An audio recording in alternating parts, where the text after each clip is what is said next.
స్వప్న గారు వాళ్ళు చెప్పగా దట్ మన అశ్విని దత్ గారి శ్రీమతి గారు వాళ్ళందరూ కంగారు పడుతున్నారంట. అంటే ఇంత సినిమా తీసేశారు, అసలు ఈ సినిమా హిట్ అవుతుందో లేదో, ఆడుతుందో లేదో అని అనుకుంటున్నటువంటి ఆ టైంలో 3 ఏళ్ల కుర్రాడొచ్చి మానవ నాకు కూల్ డ్రింక్ ఇవ్వా అని అడిగారట. ఆ 3 ఏళ్ల కుర్రాడే రామ్ చరణ్. సో ఎప్పుడైతే ఈ మానవ అనేటువంటి డైలాగ్ చెప్పి కూల్ డ్రింక్ ఇవ్వ అని అడిగాడో సినిమా హిట్ అయిపోయింది, పిల్లల్లో కూడా వెళ్ళిపోయింది అనేటువంటి నమ్మకం కలిగింది. మరి ఆ కుర్రాడే ఇప్పుడు మనల్ని నెక్స్ట్ క్వశ్చన్ అడగబోతున్నాడు. So let's have Ram Charan's video please. Congratulations Jagadek Veerudu Athiloka Sundari dream team తీసిన సినిమా 30 years ముగించింది. నేను డ్రీమ్ టీమ్ అని ఎందుకు అంటున్నానంటే అశ్విని దత్ గారు, ఇళయరాజా గారు, రాఘవేంద్రరావు గారు, ఎండమూరి గారు, విన్సెంట్ గారు, పరుచూరి బ్రదర్స్ గారు, ఇంతమంది లెజెండ్స్ ఇలా ఒక సినిమా కోసం కలవడం అనేది ఎప్పుడు జరగలేదు, నా బహుశా జరగదు కూడా. అందునే మా జనరేషన్ అందరూ వీళ్ళని డ్రీమ్ టీమ్ అంటారు. నాకు చిన్నప్పుడు మెమరీస్, బహుశా నాకు హనుమాన్ మీద భక్తి ఎప్పుడు మొదలైందో తెలియదు, కానీ ఖచ్చితంగా నేను చెప్పగలుగుతాను జై చిరంజీవ జగదేక వీర సాంగ్ నుంచి మొదలైంది ఏమో. It's most memorable film.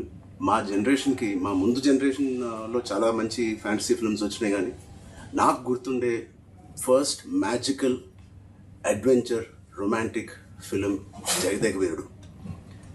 And అని మెమరీస్ ఎన్నో ఉన్నాయి ఆ సినిమాలో, మాట్లాడుకునే సీన్స్ కానీ అవన్నీ.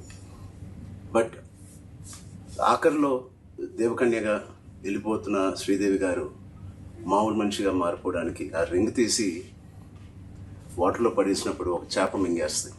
మాకు తెలుసుకోవాలని ఉంది ఆ రింగ్ ఏమైంది, ఆ చేప ఏమైంది. 30 సంవత్సరాలు అయింది, మా ఎవరికి తెలియదు.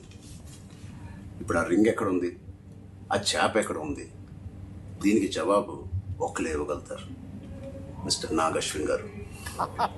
నాగశ్విన్ మా జనరేషన్కి త్వరలో ఒక మంచి జవాబు ఇవ్వాలని డిమాండ్ చేస్తున్నాం, అడగట్లేదు. Thank you so much. అంటే లైక్ ఫాదర్ లైక్ సన్. ఇది తెలియకుండా అదే నేను అన్నమాట ఇది. Exactly absolute no clue. ఇందాక అనుకుంటా నెక్స్ట్ జనరేషన్ సినిమా చేసి ఎవరెవరు ఏంటి అన్నప్పుడు సార్ ఆన్సర్ చాలా సింక్ లో ఉంది. Nagashwin be ready.